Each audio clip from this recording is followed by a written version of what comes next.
para sa mga pagtitipon at pagdarasal ng mga apostol at disipulo ni Jesus. Ang misyon ng simbahan, si Santa Veronica ang babaeng nakatagpo sa Panginoon sa daan. Ang pagbibinyag ni Juan Bautista kay Jesus, ang kauna-unahang bahagi ng Quaresma. Si Jesus ay pinagso ng Diablo na sinisimbolo ng ahas.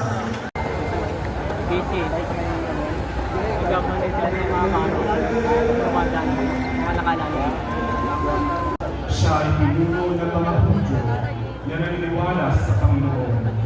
Sa kanya ay pinahayag ang katangang, gayon na lamang pag-ibig mo din. Samanya at sa balon ng Diyos, at nakatagpo ang samahan sa Inais din ni Apostol Pedro na mangalangin siya sa ibabaw ng tubig.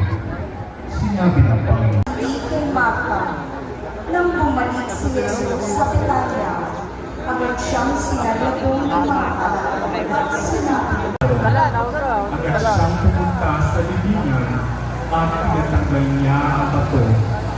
Tumanggiloong muna si Marta dahil ako'y makita ni Jesus. Nagalit siya at sinabi, at sinabi sa Ebanghelyo, ng mga palapa ng puno ng palma ang lumabas upang sumalubong sa kanya. Sumisigaw sila, Hosanna! ng mga pananalig na Dumanis kapuwanan, buntong-buntong hinan. pagkabanabang ang Panginoon, nagpawis ng dugo habang nakatulog naman ang mga alagad, at siya'y nagwika. nakasama ang makawal ng templo. Lumapit siya sa kanyang maestro.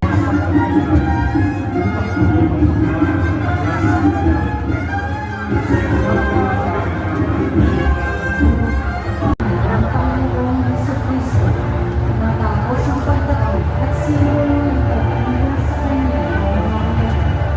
Hindi siya Kaypas, sumagot si Jesucristo.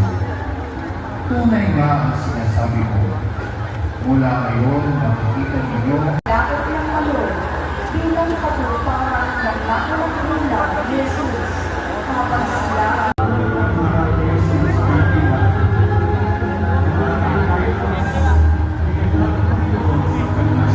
tuwang-tuwa ang hari nang makita si Jesus sapagkat matagal na ito ang inaasal. Pinulong nila ito sa kanya. Yung mahari, sila'y nagsigawan. Sa aklat na sa Juan ay sinabing ibinigay ni Pilatos si Jesus sa mga Hudyo upang siya'y ipako sa Diyos. Kapag Juan, sa pasyong mahal ay binigan ni Pilato. Ang Nang maatangang matapos, ay niyakap na ang Diyos.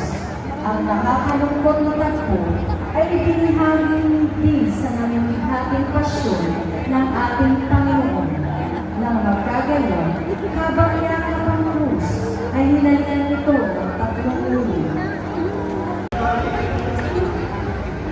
Nuestro Padre Jesus Nazareno. Ang kinuha na ka ni Jesus at siya'y inilabas sa pretorio kapasal ng krus. Ang laban ay patungo sa Tulong ni Jesus ang mga kapapaligiran ng Jerusalem. At ang Panginoon ay sinundan ng napakaraming tao at ng mga babaeng nagdadalanghasi at nag-iiyakan para sa kanya. Subalit Magtalas-talas na ng hapon, sumigaw si Jesus ng malakas.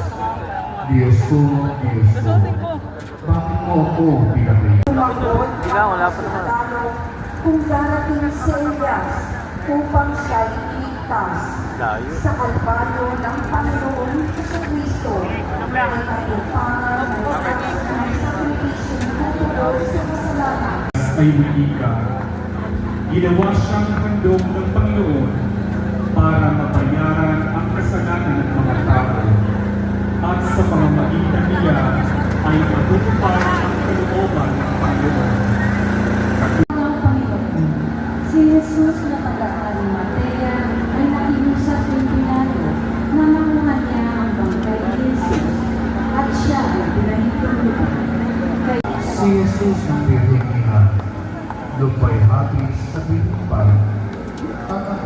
mong hihinga at iyong Marilyn.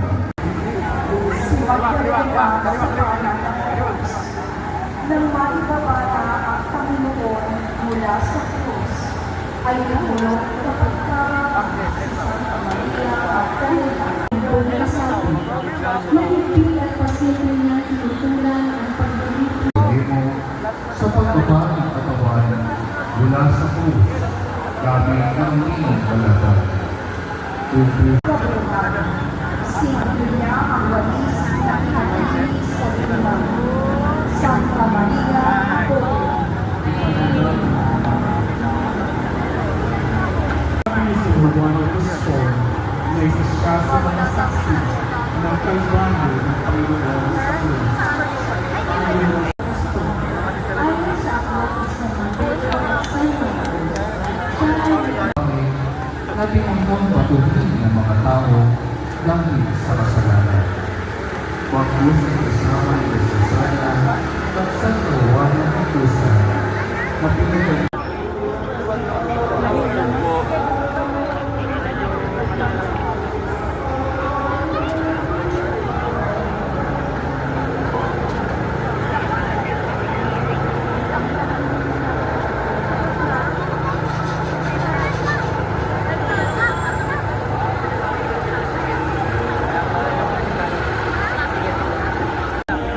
Virgen de la Soledad, nanunubay na ina ng Panginoong Jesus.